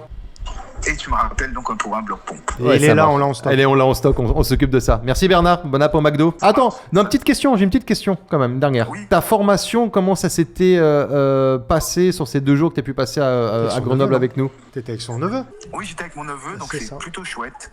Et ce qui était bien, c'est d'être à 2, parce que pour le coup, quand j'ai trop de mémoire, c'est très bien d'avoir le neveu à côté, qui se rappelle de tout. Donc ça, pour le coup, c'est vraiment chouette. Et le support Teddy aussi derrière qui assure, ça c'est vraiment des vrais points forts quand même. Merci beaucoup, bon appétit au McDo, il mange pas trop souvent au McDo. Hein. Non, c'est exceptionnel, je t'assure. Bah voilà, il est de retour. Il est de retour. Il est là, il a pété un truc. Ah ouais, tu vois, putain, t'as du bol toi. Hein. Moi j'ai essayé de l'appeler 2-3 fois. Après il me répondait, mais des périodes c'était plus compliqué. Ah, après il était occupé. Hein. Oui, double activité. On va essayer Ouais, d'appeler c'est ça. quelqu'un d'autre. Ouais. Allez, viens, on essaye d'appeler Anthony. Allez, C'est un peintre d'ailleurs. Anthony, c'est un peintre. Peintre. On essaye, c'est le dernier qu'on essaye d'appeler comme ça, et après on enchaîne. Ça serait fou qu'il est en train d'imprimer. Peut-être. Qui sont en train de prier, c'est possible. Peut-être.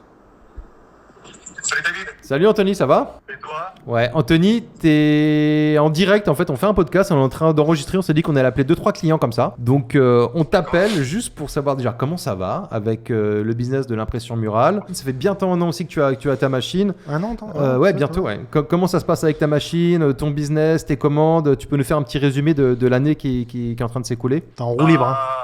Franchement, ça se passe très bien.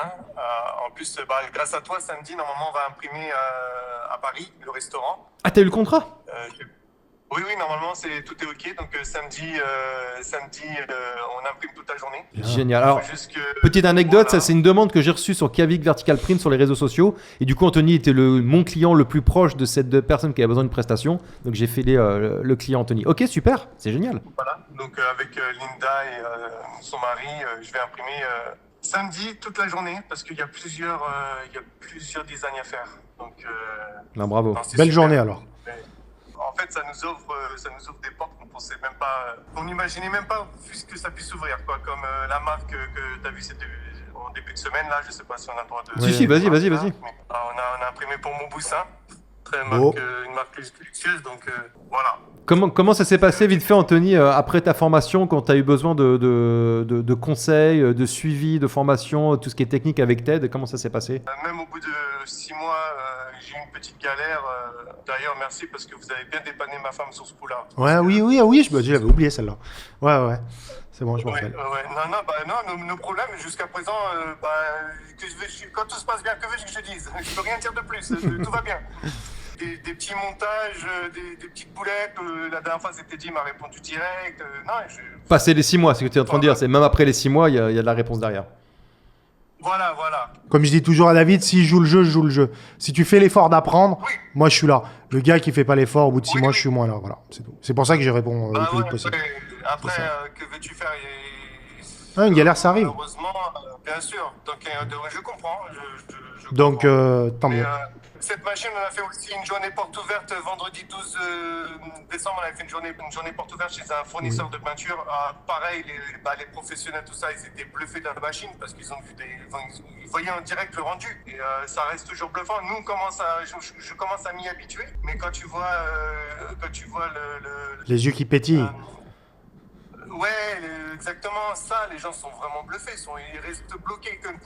Comme diraient les jeunes, c'est satisfaisant. En fait, ils regardent et Ouais, c'est ça. incroyable. Ouais, je pense que beaucoup de gens ils pensent tous qu'en fait les impressions sont dégueulasses, quoi. Ouais. Alors qu'elles Ils sont sont bluffés par la qualité. ouais. Tiens, Anthony, pour conclure, tu m'avais fait une petite interview récemment et tu m'avais parlé du double effet waouh pour toi avec la peinture, ton boulot de peintre quand tu livres un chantier et l'impression murale. Tu peux nous expliquer ce double effet waouh? Ah non, mais en fait, déjà, en tant que peintre, tu mets des heures à enduire, poncer, imprimer, mettre tes couches de peinture. Tu poses la machine à côté, elle fait un résultat incroyable et en fait, c'est un double revenu. C'est ça. Tu repeins à côté tu gagnes, tu prends tant de mètres carrés et tu as la machine qui vend ton design. Je veux te dire, c'est un bénéfice, hein. C'est un business, c'est un gros business et je pense que les gens ils sont pas encore conscients de ce business-là. Et comme je le dis, comme je te l'ai dit avant que j'achète la machine, je préfère choper le train maintenant que pleurer dans 3-4 ans. Je l'ai dit et vous dit. Et ça, c'est mon opinion à moi après.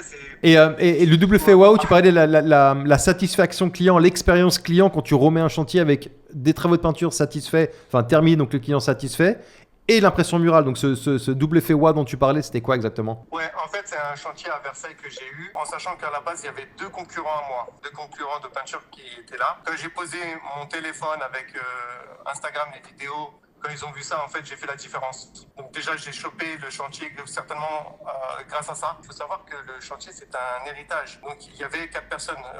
C'était un frère et une sœur qui avaient hérité de ça. Et quand j'ai fait la transformation de l'appartement, du sol au plafond, salle de bain, j'avais tout fait. J'avais fait l'impression murale, c'était avec les télécabines.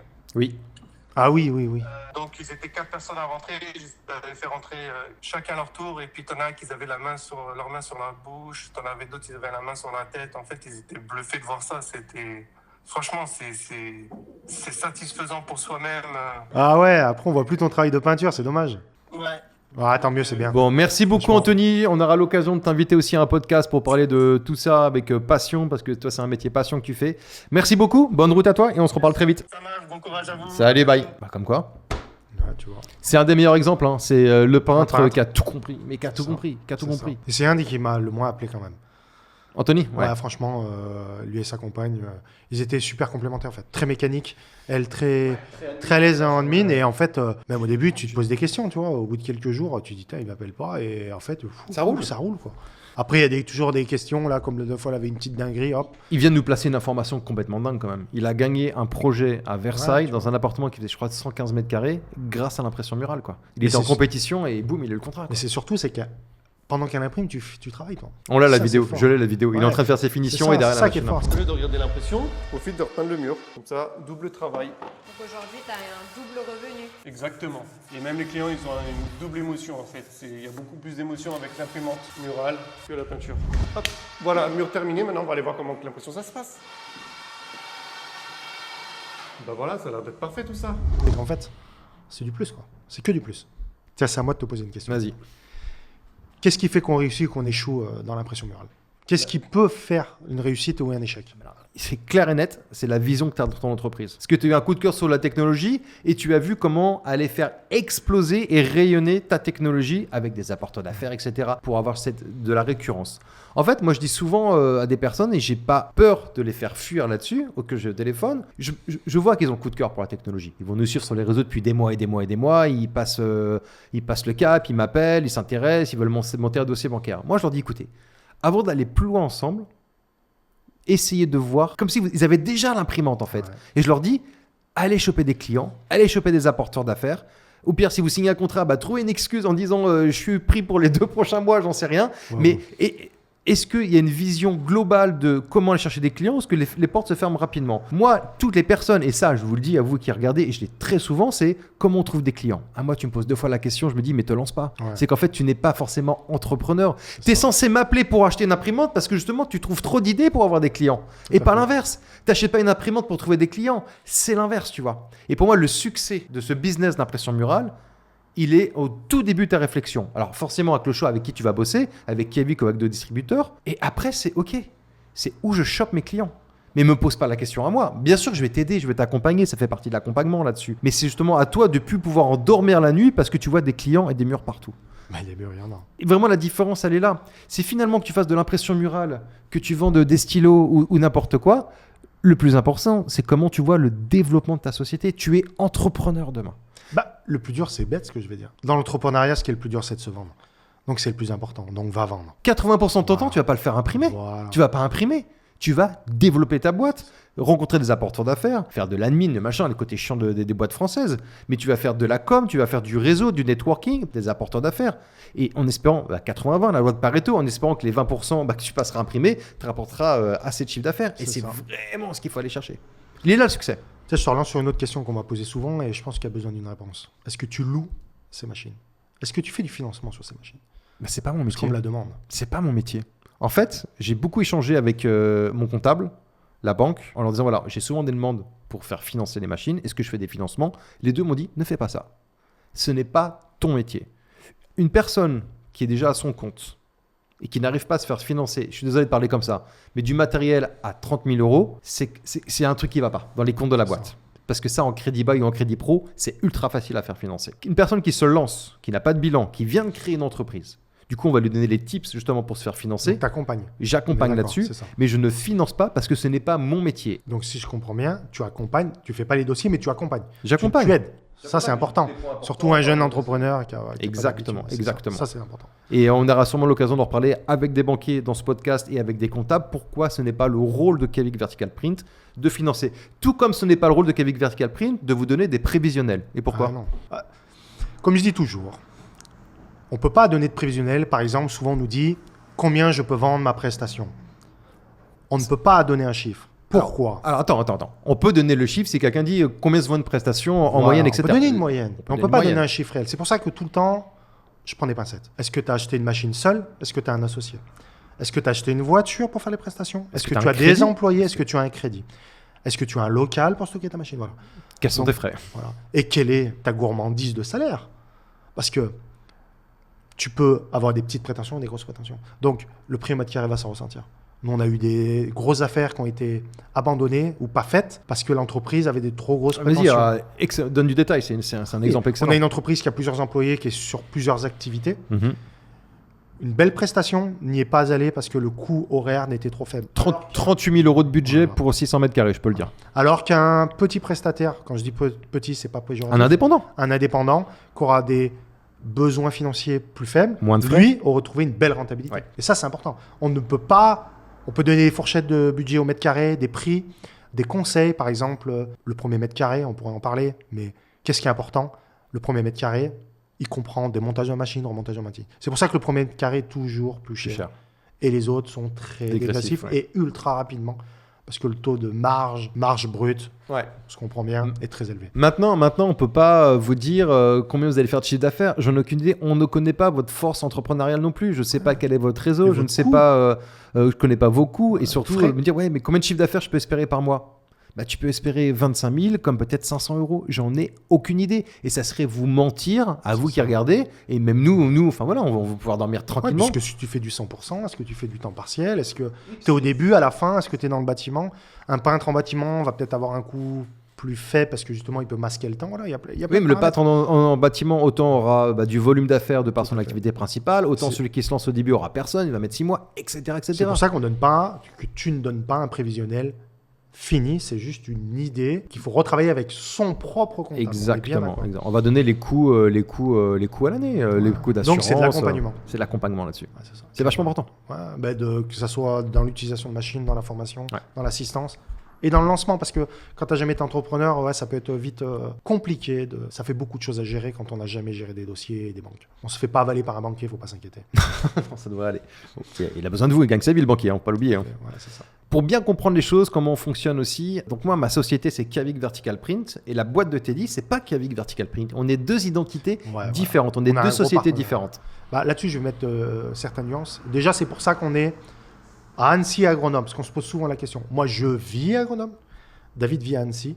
Ça, c'est bien aussi. Ça, on ne se marche pas dessus. Exactement. Mais c'est pour ça que moi, je suis à Grenoble, le centre technique est à Grenoble, parce que je vis à Grenoble. Et pourquoi David vit à Annecy et donc travaille à Annecy? C'est pour ça qu'il y a déjà deux villes.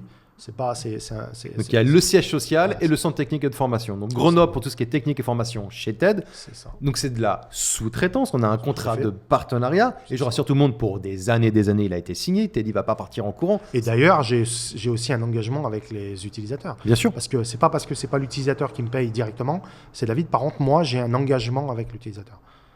J'ai un engagement. De toute façon, je suis même des gens d'autres marques, on va dire, que j'ai toujours suivis. Voilà, on a un engagement. J'ai un engagement avec les utilisateurs. On a quand même, pas mal travaillé ensemble, même en prestation de service, Oui. avec des anecdotes sympas. Ouais. On va se faire quelques petites anecdotes pour terminer Allez, on va tout ça. rigoler. Si je te dis, C'est sûr, hein. pompier, Oh, hôpital, neige. Ah, ça, c'est une des premières C'est au tout début, hein, quand Ouais. on s'est rencontrés. Tout début, c'était en février, je sais plus quoi, c'était au tout début. Ouais, j'ai dû prendre ma voiture et courir à Annecy. C'était Annecy? C'était Annecy, ouais, au port d'Annecy. Ouais. Ouais. J'ai dû aller finir une prestation en plein milieu. Bon, il s'est passé quoi? En fait, j'étais en prestation chez des clients et j'ai juste fait une Ah là, c'est attaque le de gros fail, là. Hein. calcul réno. Mais vraiment, quand je dis une attaque, c'est que j'étais par terre en train de crever et j'étais hospitalisé 2 jours derrière. Ouais, c'est ça. Ouais. Et j'ai appelé Ted. Ah, bah d'ailleurs, Je l'avais oublié, ça. non, il s'est passé un truc fou. C'est que je t'ai demandé d'appeler la cliente pour Ouais. qu'elle démonte la machine. Et justement, ça montre que c'est visio, accessible ouais. en visio. Vas-y. Ouais, en visio. Ouais. La cliente, elle dit, mais je peux pas laisser la machine dans ma chambre. Et la cliente en visio, alors, cette vis-là, cette vis-là, Incroyable. cette vis-là. Et après, je suis allé finir la presta pour que la pauvre. Ouais, mais il faut savoir débarrasse. qu'elle a laissé la tête d'impression et Ouais. l'encre au chaud chez elle et la machine, elle l'a mis dans des couettes sur son balcon. Et C'est c'est passé ça. quoi? Sous 2 la jours de neige. neige derrière. Ouais, c'est ça. Ouais. Il s'est mis à neiger la machine sous la neige et tout. Et bon. Et après, qu'est-ce qu'on a eu? Ah, il y en a une ou deux autres. Ah, la courroie aussi. Ça, je me rappelle, ouais, la courroie, ça a été quand même. Vas-y, je l'assume, vas-y. La courroie, ça a été quand même un grand moment. J'avais un C'est au gros tout début aussi. Hein. Il gros n'arrivait problème. pas à la J'y courroie, arrivais pas. c'était quelque chose. J'y arrive pas. Mais pourtant, on a gardé la courroie. Oui. Par choix. Oui, mais on a un système plus facile de Voilà, ressort voilà, pour la mettre en voilà, place. c'est ça. Mais ouais, la courroie. Et après, une fois que tu as compris le truc, c'était pas mal. Tiens, d'ailleurs, parenthèse, courroie ou alors système Crémaillère de crémailleur pour faire monter. Pourquoi on est en courroie? Parce que notre machine est très évolutive. Il y a beaucoup de possibilités d'assemblage. Et si on aurait mis la crémaillère, on aurait beaucoup de vérifications. Et quand on n'est pas industriel ou habitué à ce concept, ça fait trop de vérifications. Bah, en Une courroie, gros, quand elle est courroie, elle est Ouais, courroie. la courroie, Quand elle est tendue, Ouais, Voilà. c'est ça, c'est la fameuse phrase. T'es dit, c'est courroie, elle est tendue, elle est tendue. Il a raison. C'est très simple. En revanche, le plus marrant, tu sais ce que ça a été? Quand j'ai appris que tu étais daltonien. Ça, c'était marrant. Alors, tu l'as appris où? Sur une prestation. Cette prestation, c'était un gros projet. Pareil, j'étais sur mon premier trimestre de lancement à l'époque, quand j'étais encore prestataire de C'était en service. Suisse. C'était en Suisse. Ouais. Et on a chopé une brasserie complète pour Ouais. 11 400, 11 800, je sais plus. Bref, c'était énorme. Vas-y, les tests de couleur. Ouais, c'est ça. Et je fais un fichier test. Je dis, attends, on va quand même vérifier parce que le noir et blanc, contrairement à ce qu'on croit. On allait lancer 18 mètres carrés, les Ouais, amis. c'est hein. ça. Il y a le noir et blanc, il peut être fait de plusieurs manières. On va pas rentrer dans les détails. Et j'ai fait un test. Et c'est violet. Je dis à David, putain, je dis, David, c'est pas noir, c'est violet. Il me dit, mais non, c'est noir. Je dis, ah, quand même, je suis dans la couleur depuis bientôt 20 ans. Pas moi. hein. Non, c'est violet. Mais non, c'est noir. Mais non, c'est violet. Mais non, c'est noir. Du coup, t'appelles un gars qui passait. J'appelle le peintre. Je dis au peintre, c'est quoi la couleur? Il me dit, bah violet. Et il me dit, ah mais c'est normal, je suis daltonien. Il me dit ça. Ah mais qu'est-ce que j'ai rigolé. Il me dit ça en plein dans la prestation. Si je l'écoute, violet. Et la cliente en plus était exigeante. Hein. Ouais, là, je l'aurais envoyé celle-là. hein. Ça- Elle était ça- exigeante. Hein. Autant là-dessus sur des nuances, bah, Ça je le vois, passe, mais- non mais les couleurs, Ah, je vois les problèmes et tout, mais là Et c'est il me un dit truc, daltonien. Le gars, on fait de la couleur. Il me dit daltonien. Putain, ça c'était. Faut le- Bon, bah, si vous êtes daltonien, vous pouvez aussi vous lancer, mais Oui, demandez à mais Ted de vous aider. vous m'envoyez une photo quoi. Et il me l'a fait. Il m'a envoyé 2 photos. Tu peux me dire si c'est bon ou pas? Ah bah je le faisais après, ouais, c'est sûr. C'est ça. D'ailleurs, autre anecdote sur ce projet, au moment où on lance la plus grosse impression, on a le propriétaire, bah, je remercie plein de fois, Christian, parce qu'il a fait confiance au début, c'était les débuts. Il a eu, lui, il a un coup de foot pour la technologie, il a Ouais, dit c'est carte blanche les gars, qu'est-ce Ouais, que vous c'est ça. proposez? Magnifique quoi, magnifique. Et tu sais, j'ai envoyé le devis, il me l'a retourné, signé 15 minutes après. Donc là, tu te dis, ce business est génial quoi. Ouais. Parce que c'est un coup de foot du client sur la technologie. Il montait une grosse brasserie, je pense de plusieurs millions d'euros, c'était un Oui. très gros projet. Et voilà, il s'est repris encore un budget qui n'était pas prévu en déco, il a suivi, c'était excellent. Et du coup, on commence à imprimer ce 6,6 mètres par 3 mètres 50 de haut, si je dis pas de bêtises, un truc comme ça, ou 3,25 de haut. Et puis on envoie, il vient me voir, il me fait, ah là, ta vidéo, ça là fera moins 1 million de vues. Je fais, non, Christian, ça fera plus. Et il fait venir tous ses potes du quartier qui montaient aussi Ouais. des affaires partout, Ça. un par un, Que tu des vas voir, entrepreneurs. ouais, que des Moi entrepreneurs. j'ai couru. Pendant que David y papotait et qu'il montrait. fallait faire le côté business, hein. ouais. Bon, du coup, elle a fait combien la vidéo? Elle a pas fait 1 million de vues, elle a fait 17,1 millions de vues, buzz mondial. Et là, je pèse pas les mots. On a reçu des messages de l'île de Pâques, de Tahiti, en passant de la Norvège jusqu'à l'Antarctique. hein. J'exagère, mais c'était vraiment ça, un buzz mondial, cette vidéo. C'était fou. Ouais, ça a décanté beaucoup de choses. Ah bah là, ça a fait décoller Ouais. le truc.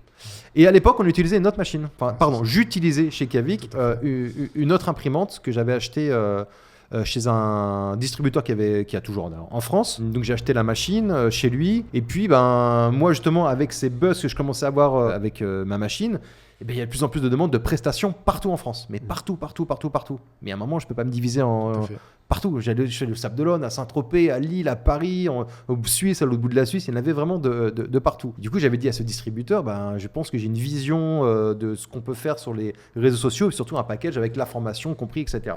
Bon, on n'a pas réussi à s'entendre sur le développement, on n'a rien signé, hein, rien n'avait été fait, mais on n'a pas avancé. Moi, après, j'ai avancé de mon côté avec cette machine en plus que je préférais. Donc oui, vous pouvez retrouver ma tête sur le site d'un autre distributeur parce que moi, les choses sont transparentes. Oui, c'est transparent. D'ailleurs, on voit la mienne. Oui, tu as été client aussi chez lui. Ouais, tout à fait. Donc oui, on a été client chez lui, mais voilà. Même je pense que j'ai l'une de ses premières imprimantes qui a été vendue. Ouais. Ah, c'est possible, même la première. Alors, je tiens à préciser qu'on a été client chez lui, mais en aucun cas on a été employé, associé ou partenaire. Il y a eu des projets, certes, mais ça s'est resté à l'état de projet. Voilà, c'est important de en le toute signaler. transparence, de toute façon, rien n'est caché. Et en toute transparence, tu as fait du SAV pour Je pour ces fait, clients. on va dire, plutôt de l'assistance. Puisque peut-être un petit peu d'essai, mais j'ai fait de l'assistance par passion de la technologie en fait. Moi, je suis passionné de cette technologie, donc on va pas se mentir, donc c'est plus fort que moi. Même si des fois je devrais pas, mais lever le pied. Non, pas lever le pied, mais peut-être. Moi, je suis passionné par ça. Tout le sujet, je le consomme. Tout ce que je trouve voit passer, je le consomme. Que ce soit ça ou d'autres technologies, mais en particulier celle-là. Pour faire partie bilan là, sur la fin de ce podcast, sur le premier podcast qu'on fait sur Kavik Podcast, aujourd'hui on fait le bilan de notre parc d'imprimantes murales chez Kavik Vertical Print, donc les 45 45 qui sont distribuées. 45 millions de vues, 45 imprimantes. Ah, c'est joli ça. Ouais, c'est pas mal. Attends, j'ai pas compté les vues 2025. On est à 29-30. C'est pas mal. Sur ce parc, est-ce que toutes les machines sont actives? Est-ce que tout fonctionne? Est-ce que y en a qui sont déjà complètement explosées? Non. Comment est le parc de Kavik Vertical Print en Europe? Parce qu'on couvre pas mal. On est sur la Belgique, la Suisse, la Hollande, la Bulgarie, la France et la Suisse. Il est revenu. Elle est revenue Ah oui, c'est vrai qu'il est en parti. Belgique maintenant. Ah oui, c'est vrai. Et il est même pas loin d'ici d'ailleurs. Il est pas en ce loin, moment, il est à côté, ouais. Ouais. Donc, comment se porte ce parc d'imprimantes? Aujourd'hui, 100% du parc est utilisable. Je ne dis pas qu'elle travaille, les machines. 100% du parc est utilisable. 100% des machines sont fonctionnelles, sauf qu'il y en a certaines qui sont à l'arrêt volontairement. Mais toutes les machines fonctionnent. Et aucune machine en panne à l'abandon. Les seules machines qui ne sont pas en utilisation, c'est un choix du client. Pour diverses raisons familiales, business, elle est à l'arrêt. Mais sinon, 100% du parc est fonctionnel. Si demain, toutes les machines, en 1 heure, là, si je l'ai, elle fonctionne. Je change une tête d'impression, c'est reparti. Je me marre parce que je pense à quelqu'un, un de nos clients, qui désire arrêter. Ouais. Et je lui demande pourquoi, quoi. Je fais, mais pourquoi tu veux arrêter? Il nous demande de reprendre la machine. Je ne peux pas reprendre la machine, j'ai du stock, j'ai pas de demande de machine d'occasion en ce moment, donc je ne reprends pas la machine. Je lui dis, pourquoi tu veux arrêter? Sa réponse, j'ai trop la flemme. Ouais, mais après, c'est un choix. Vraiment. J'ai la flemme. C'est J'ai dommage, la mais c'est un flemme. choix. En fait, il avait complètement sous-estimé le côté développement de la société, apporteur d'affaires, etc. On en a déjà parlé. C'est ça. La question était la réponse. Oh, j'ai trop la flemme. Ah, mais là, mec, je peux pas t'aider, quoi. Ouais, après, on a des clients qui attendent, quoi. Et ça, c'est un problème, ça. Comme Mais tout bon, business, les fesses posées sur le canapé. Les seuls qui peuvent attendre, c'est les peintres, hein, encore une fois, j'insiste. Mais c'est vrai. C'est les seuls qui peuvent attendre parce qu'en fait, ils ont déjà la porte. Il suffit de le rajouter sur les devis. Mais quand tu es d'un autre domaine d'activité, moi, je le sais parce que je l'ai vécu dans d'autres activités que j'ai. Les premières années, il faut cravache, quoi. Il faut se faire connaître et il faut créer une réputation. Ouais. Et ça prend du temps. Ça prend du temps. Ce qui est normal. Attends, je vais te poser une autre question. Vas-y. Quelle est la différence des demandes que tu avais au début, on va dire les 6 premiers mois, est-ce que tu as aujourd'hui? Est-ce que tu as vu que ce soit en machine, mais surtout que ce soit en prestation? Sur la prestation de service, Ouais. c'est pas compliqué, il n'y avait pas de demande. Moi, quand je me suis lancé, il y avait pas de demande. Il n'y avait pas de demande. On Personne crée la ne connaissait, demande. en fait. Et on la crée toujours, la demande, aujourd'hui. On est toujours en train de la créer. Mais là, régulièrement, sur des vidéos qui vont bien marcher, un peu virales et tout, on a eu Anthony tout à l'heure au téléphone, j'ai une demande sur Paris, je lui ai passé. Et en fait, on commence vraiment à avoir régulièrement des demandes automatisées sur les réseaux sociaux, sur le site internet. Moi, les demandes, encore une fois, je les redistribue à mes clients. Je ne fais pas de prestations, j'ai plus le temps de les faire. Donc, je les redistribue Puis directement. tu peux pas faire les Donc, les demandes, on va dire, sur les one-shots, c'est pas du truc fou, mais c'est bien. Des demandes de personnes qui commencent à mettre ça dans des appels d'offres. Ouais, donc là, ça, c'est ultra intéressant. Ça, c'est l'avenir. Je vais pas le cacher, c'était du côté de la Belgique. Ok, c'est pas encore en France sur l'appel Ça d'offres. va arriver. Mais je crois que si. Je crois que sur Rouen, il y a eu un appel d'offres où ils ont mentionné de l'impression murale. Ça va arriver. Ouais, ça va arriver. Et puis les gros projets. Moi qui me sentais gros avec mes projets à Paris, là où on a refait 112 points d'impression là pour 14 008. Là, j'ai un client qui vient de signer 542 mètres carrés dans un hôpital. Ouais. C'est incroyable. Donc ça commence vraiment à prendre parce que les professionnels de la réno, de la construction et de la décoration intérieure commencent vraiment à comprendre l'avantage de la machine. Donc commencent à demander des devis de partout. Donc oui, augmentation des demandes en one shot, mais augmentation surtout des demandes pour des gros projets. Et c'est ça qu'on cherche. D'ailleurs, ce client, on est en réflexion pour upgrade son imprimante. Ah bah, demain Eh tu oui. signes. Lui, parce que lui, il est en 1080, ce qu'on appelle un modèle basique entre nous. Demain, il signe. Bah, c'est pas signe, c'est qu'il est signé demain quand il va commencer le chantier. Mais son chantier, il va le faire quasiment 2 fois plus vite avec la 3200. C'est ça. Donc, il va C'est pas ça. réfléchir. Alors, peut-être pas 2 fois plus vite parce qu'il y a quand même toute cette manutention. Entre mais... 30 et 40%. Ouais, voilà. Mais ça, c'est important. C'est qu'il a acheté sa machine il y a peut-être 8 mois maintenant. Ouais, 8 mois, ouais. 8 mois. Étant donné qu'il a un très gros chantier, il amortit son upgrade. direct. C'est qu'en fait, sa machine qui a déjà du temps va devenir une version V2, neuve.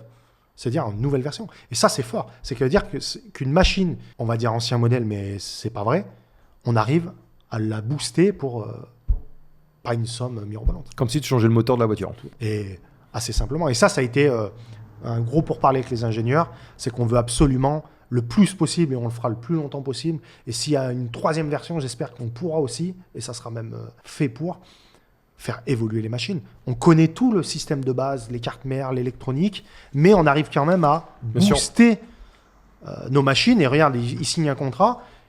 Ça va représenter quoi? 2%, 3% de son chantier. Et il gagne 30% du temps. Donc en fait, il double C'est vite sa vu. Hein. marge. C'est Voilà. vite vu. Est-ce qu'on a évoqué la différence entre la Epson 1080 et la Epson 3200? On va peut-être pas rentrer trop dans les détails, mais en gros, c'est quoi? C'est plus rapide, entre 30 et 50%. En fonction des designs. Ouais, voilà, en fonction du design et plein de paramètres. Moins d'entretien, donc moins régulier. Donc la 3200 demande moins d'entretien.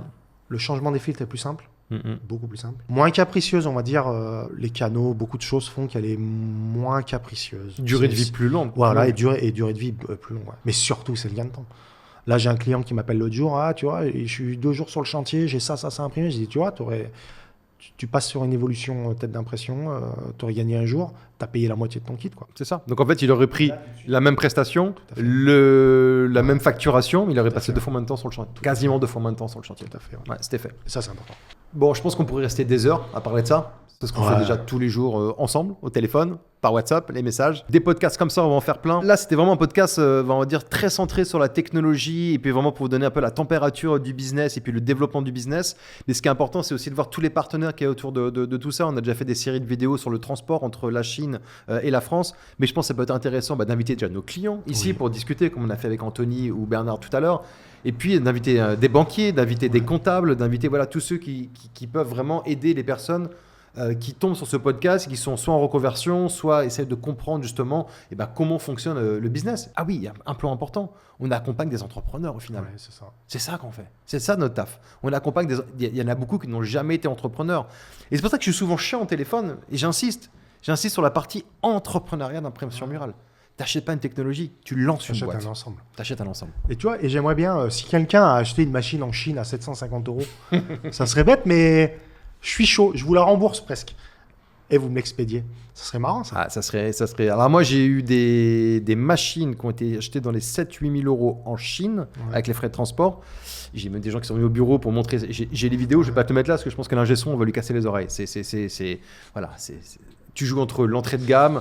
Mais après, il en fait Mais je pour tout serais le monde. chaud, Il en fait pour je tout le serais chaud, monde. faut en trouver une. Ben voilà, Et puis après, dès qu'on a fini, on fait 2 impressions à la suite et tu verrais celle à pas cher, le contraste aussi. franchement, je l'attache derrière ma bagnole et on la traîne sur la route.